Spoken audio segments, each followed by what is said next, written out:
to possessing some level of consciousness.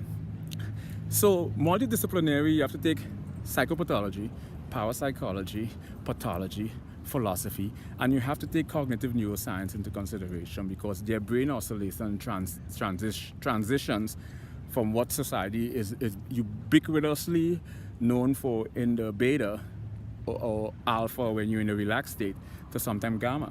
So there's a transition that is induced, and bipolar is prevalent for that when manic is induced. So I have to take psychopathology, parapsychology, because you have to take stuff like precognition, premonition, clairvoyance, lucid dream. A number of different parapsychological phenomena are augmented, modified, and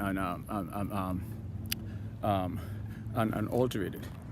And then you have to take areas of philosophy into consideration during mania and manic.